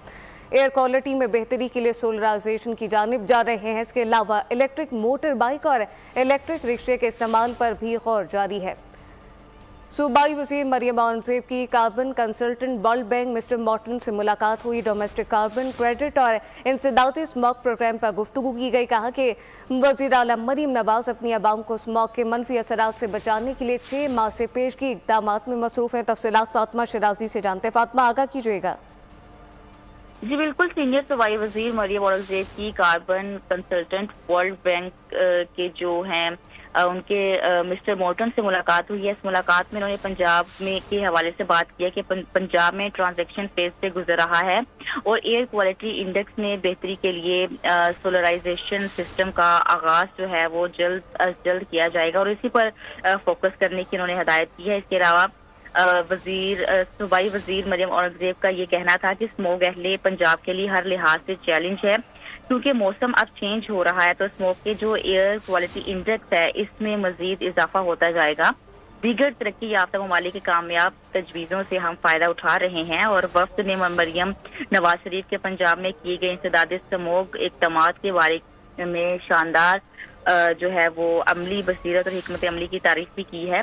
और सीनियर वजीर मरियम औरंगजेब ने वर्ल्ड बैंक के नुमाइंदा की इमदाद और ताउन पर भी उनका बहुत बहुत शुक्रिया अदा किया। जी, ताउन पर शुक्रिया अदा किया गया। फातिमा शरासी, बहुत शुक्रिया। वज़ीर-ए-आज़म शहबाज शरीफ की ज़ेर सदारत वफाकी काबीना का इजलास, इसमें आपको बताएं कि SCO सरबराही इजलास की तैयारियों का जायज़ा लिया गया। वफाकी काबीना ने मुल्क की मजमूई माशी और अमन अमान की सूरत हाल का जायज़ा लिया है। अहम तरीन ये इजलास हुआ वज़ीर-ए-आज़म शहबाज शरीफ की ज़ेर सदारत वफाकी काबीना का इजलास, जिसमें SCO सरबराही इजलास की तैयारियों का जायज़ा लिया गया है। तफसीलात क्या है, फ़हद चौधरी से जानते हैं। फ़हद, आगाह कीजिएगा, अहम तरीन इजलास हुआ। जी देखिए, वज़ीर-ए-आज़म शहबाज शरीफ की ज़ेर सदारत वफाकी काबीना का इजलास इस वक्त जारी है। यह खुसूसी इजलास आज मुनक्किद किया जा रहा है।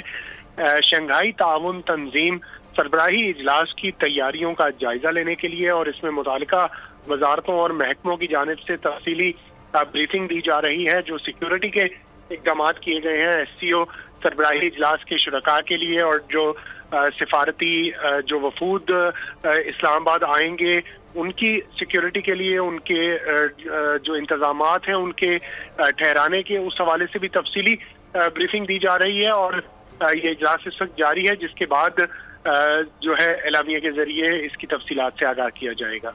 जी, फ़हद चौधरी, बहुत शुक्रिया। सिर्फ क्रीम नहीं, पाकिस्तान की नंबर 1 सीरम क्रीम। इसका एडवांस्ड मल्टीविटामिन सीरम गहराई तक जाए, दाग धब्बे घटाए और रोजाना इस्तेमाल दे 3 गुना ग्लो। 1, 2, 3 गुना ग्लो। Glow and lovely. सस्ता शैम्पू लगाओगे तो सर झुकाते रह जाओगे। ले आओ हेड एंड शोल्डर्स, जो जड़ तक जाए ताकि डैंड्रफ वापस न आए। हेड एंड शोल्डर्स, अब झुका के नहीं, सर उठा के। पेशेंट्स मुझे अक्सर कंप्लेन करते हैं कि कोई भी ठंडी या गर्म चीज़ जैसे कि आइसक्रीम, चाय या कॉफ़ी लेने से दांतों में शदीद तकलीफ का एहसास होता है। इस सेंसेशन को हम सेंसिटिविटी कहते हैं और इसका असर इनकी रोजमर्रा की जिंदगी पर भी पड़ता है। ये खुद से ठीक नहीं होती। सेंसोडाइन रैपिड एक्शन सिर्फ 60 सेकंड्स में आराम देता है और इसके बाद आप अपनी मनपसंद चीजें और खाने एंजॉय कर सकते हैं। मैं रेकमेंड करती हूँ सेंसोडाइन रैपिड एक्शन का रोजाना बाकायदगी से इस्तेमाल, क्योंकि ये फौरी असर करता है। पेशेंट्स वापस आके बताते हैं इट वर्क्स।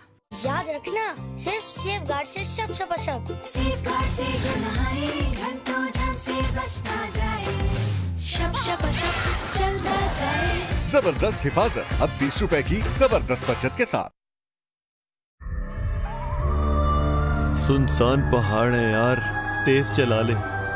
सुने यहाँ पर इंसानों के अलावा भी बहुत कुछ है। चलकर पहाड़ों को एंजॉय कर। टेस्ट भी तेज भी। इस women's cricket season Cadbury dairy milk के साथ लेट्स बैक हर ड्रीम। पैक पर दिए हुए QR कोड को स्कैन करें, अपनी बेटी की पिक्चर अपलोड करें, AI की मदद से पोस्टर जनरेट करें and also get a chance to win a special Cadbury dairy Milk pack for her. Cadbury dairy Milk, कुछ अच्छा हो जाए, कुछ मीठा हो जाए। लेज लाया a chance to win a phone for your loved ones। बस लेज का 50 या 70 का पैक खरीदें, नीचे दिया गया QR कोड स्कैन करें, फॉर्म में डिटेल्स और अपना यूनिक कोड एंटर करें और पाएं फोन जीतने का मौका। For those who bring you joy, लेज, इनसे है जॉय। लाहौर, जहां की गली कूचों में नान खताई का पता मिलता है, वही रिवायती अंदाज में बनी खस्ता और ताजा लू की बेकरी नान खताई, रिवायत से जुड़ा खस्ता मजा।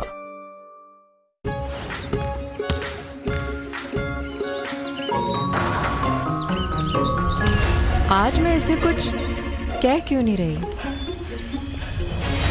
ताकि ये कल खुद उठना सीखे। Nestle Nido school age nutrition और आपकी यही चॉइसेस इनको हर बढ़ते स्कूल एज चैलेंज के साथ बढ़ने में मदद करती रहेंगी। Nido nutrition to grow from Nestle. Patients मुझे अक्सर कंप्लेन करते हैं कि कोई भी ठंडी या गर्म चीज जैसे कि आइसक्रीम, चाय या कॉफी लेने से दांतों में शदीद तकलीफ का एहसास होता है। इस सेंसेशन को हम सेंसिटिविटी कहते हैं और इसका असर इनकी रोजमर्रा की जिंदगी पर भी पड़ता है। ये खुद से ठीक नहीं होती। सेंसोडाइन रैपिड एक्शन सिर्फ 60 सेकंड्स में आराम देता है और इसके बाद आप अपनी मनपसंद चीजें और खाने एंजॉय कर सकते हैं। मैं रेकमेंड करती हूँ सेंसोडाइन रैपिड एक्शन का रोजाना बाकायदगी से इस्तेमाल, क्योंकि ये फौरी असर करता है। पेशेंट्स वापस आके बताते हैं इट वर्क्स।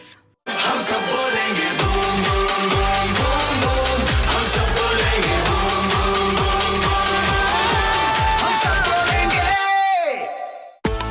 लेज़ लाया a chance to win a phone for your loved ones। बस लेज़ का 50 या 70 का पैक खरीदें, नीचे दिया गया QR कोड स्कैन करें, फॉर्म में डिटेल्स और अपना यूनिक कोड एंटर करें और पाएं फोन जीतने का मौका।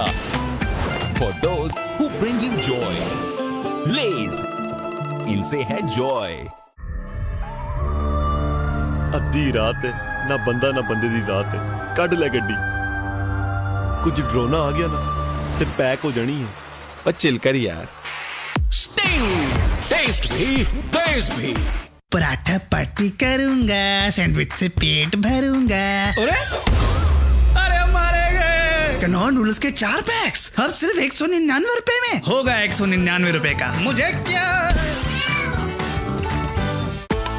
लेज़ लाया a chance to win a phone for your loved ones। बस लेज़ का 50 या 70 का पैक खरीदें, नीचे दिया गया QR कोड स्कैन करें, फॉर्म में डिटेल्स और अपना यूनिक कोड एंटर करें और पाएं फोन जीतने का मौका।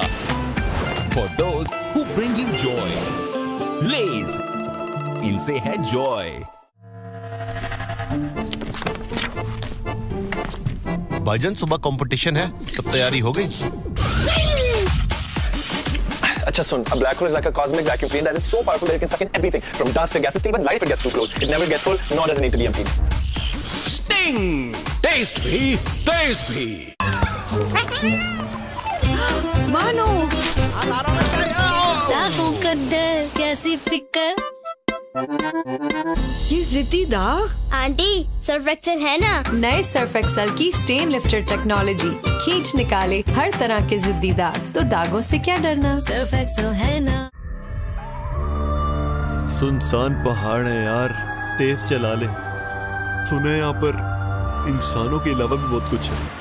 चलकर पहाड़ों को एंजॉय कर। स्टिंग, टेस्ट भी तेज भी। भाई आज 235 रुपए कम का देना। सोच रहे हैं ना इस 235 में क्या मिलेगा? इसमें वो सब मिलेगा जिसे क्लास के बाकी बच्चों से पीछे नहीं रहेगा, क्योंकि अब 235 रुपए में बने 1 लीटर जिसके 2 ग्लास रोजाना आयरन की 60% जरूरियात को पूरा करने में मदद करते हैं। नेस्ले बुनियाद आयरन प्लस, बेहतर जिंदगी की और भी मजबूत बुनियाद। क्या है डव का नेचुरल ड्राई टेस्ट? स्टाइलिंग के बाद तो सबके बाल अच्छे लगते हैं, पर नेचुरली ड्राई होकर उलझे हुए, इतने बेजान, बहुत सूखे। ये सब डैमेज की निशानी है। इन्होंने ट्राई किया डव इंटेंस रिपेयर। इसमें है 1/4 मॉइस्चराइजिंग मिल्क और न्यूट्री सीरम जो डैमेज रिपेयर पहले वॉश से शुरू करे। इतने स्मूथ, काफी सॉफ्ट लग रहे हैं। मुझे यकीन नहीं आ रहा है ये मेरे बाल हैं। I love it। Dove intense repair, damage repair शुरू पहले वॉश से।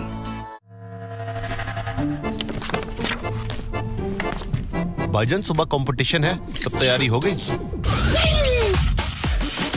अच्छा सुन, a black hole is like a cosmic vacuum cleaner that is so powerful that it can suck in everything from dust to gases to even light if it gets too close. It never gets full, nor does it need to be emptied. Sting, taste भी तेज भी। याद रखना, सिर्फ safeguard से शप। Safeguard से जो नहाए घंटों झड़ से बचता जाए। शप चलता जाए। जबरदस्त हिफाजत अब 20 रुपए की जबरदस्त बचत के साथ। Hair fall? इस सीजन में इतने बाल तो गिरते हैं। पानी चेंज हुआ है ना? बीच गई थी। अब किसका कसूर है? हेयर फॉल के लिए अपना फेवरेट शैम्पू यूज करती हूँ। इतने बाल गिरना तो नॉर्मल है। नहीं है नॉर्मल, बाल कमजोर होने की वजह से गिरते हैं। ट्राई न्यू पैंटीन, अब विटामिन B, C, E और तेल जैसी खूबियों के साथ जो बालों को मजबूत बनाए और दे 3 गुना कम hair fall. Now fall free hair with Pantene। धूप में ग्लो रखो बरकरार।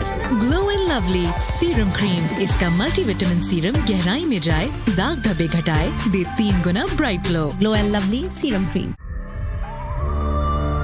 अद्धी रात है, ना बंदा ना बंदे दी रात है, कड ले गड्डी। कुछ ड्रोना आ गया ना ते पैक हो जानी है। पर चिल कर यार। स्टिंग, टेस्ट भी तेज भी। अंकल लाइफ बॉय देगा? लाइफ बॉय पे 10 रुपए की बचत है। लाइफ बॉय पे 10 रुपए की बचत? लाइफ बॉय पे 10 रुपए की बचत। लाइफ बॉय अब जरासीम से भी बचाए और महंगाई से भी। क्या है डव का नेचुरल ड्राई टेस्ट? स्टाइलिंग के बाद तो सबके बाल अच्छे लगते हैं, पर नेचुरली ड्राई होकर उलझे हुए, इतने बेजान, बहुत सूखे। ये सब डैमेज की निशानी है। इन्होंने ट्राई किया डव इंटेंस रिपेयर। इसमें है 1/4 मॉइस्चराइजिंग मिल्क और न्यूट्री सीरम, जो डैमेज रिपेयर पहले वॉश से शुरू करे। इतने स्मूथ, काफी सॉफ्ट लग रहे हैं। मुझे यकीन नहीं आ रहा है ये मेरे बाल हैं। I love it। Dove intense repair, damage repair शुरू पहले वॉश से। इस women's cricket season Cadbury dairy milk के साथ लेट्स बैक हर ड्रीम। पैक पर दिए हुए QR कोड को स्कैन करें, अपनी बेटी की पिक्चर अपलोड करें, AI की मदद से पोस्टर जनरेट करें and also get a chance to win a special Cadbury dairy Milk pack for her. Cadbury dairy Milk, कुछ अच्छा हो जाए, कुछ मीठा हो जाए। भाईजान सुबह कंपटीशन है, सब तैयारी हो गई? अच्छा सुन, a black hole is like a cosmic vacuum cleaner that is so powerful that it can suck in everything from dust to gases to even light if it gets too close. It never gets full, nor does it need to be emptied.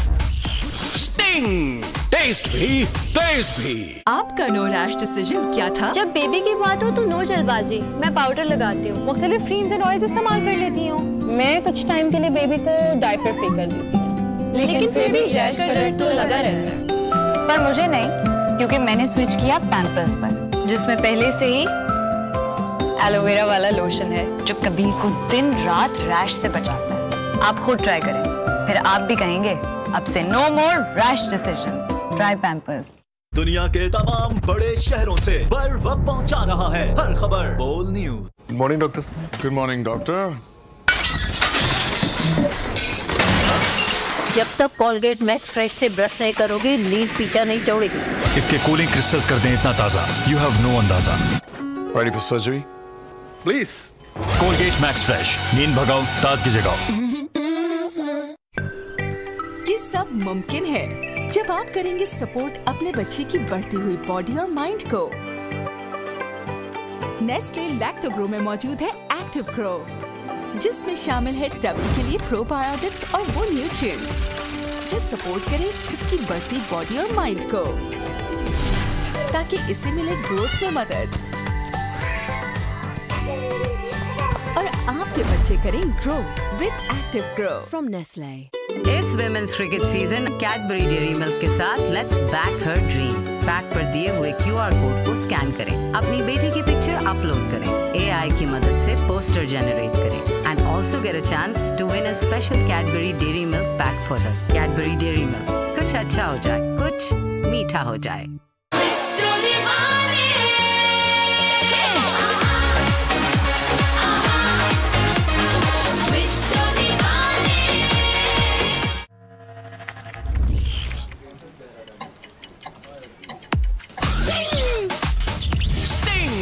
Test भी तेज भी।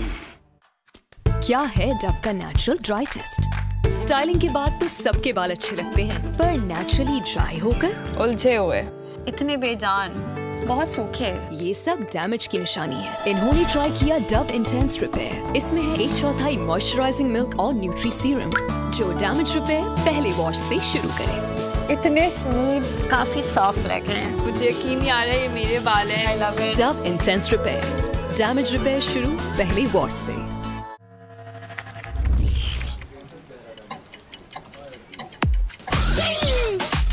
Sting, taste भी तेज भी। सिर्फ cream नहीं, पाकिस्तान की number 1 serum cream. इसका एडवांस्ड मल्टीविटामिन सीरम गहराई तक जाए, दाग धब्बे घटाए और रोजाना इस्तेमाल दे 3 गुना ग्लो। 1, 2, 3 गुना glow. Glow and lovely. Update शामिल करें। आपको बताएं कि पाक फौज और एससी की जानिब से बलूचिस्तान के मुख्तलिफ इलाकों में सेहत, तालीम और दीगर शोबों में फलाही इकदाम का सिलसिला जारी। 1 से 8 अक्टूबर तक मुख्तलिफ इलाकों में 17 मुफ्त मेडिकल कैंप लगाए गए। इन मेडिकल कैंप से 6598 अफराद मुस्तफीद हुए। इसके अलावा एससी बलूचिस्तान के तहत 83 स्कूल और कॉलेजेस कामयाबी से चलाए जा रहे हैं। बैडमिंटन चैंपियनशिप 1 से 7 अक्टूबर तक लाहौर में मुनक्किद हुई। इवेंट में सूबा और मुख्तलिफ महकमों की 12 टीमों ने शिरकत की। पाकिस्तान आर्मी के खिलाड़ियों ने शानदार कारकर्दगी का मुजाहरा करते हुए ये चैंपियनशिप जीत ली। मैन डबल्स में पाकिस्तान आर्मी के खिलाड़ियों ने तलाई तमगा जबकि मैन सिंगल में चांदी का तमगा जीता।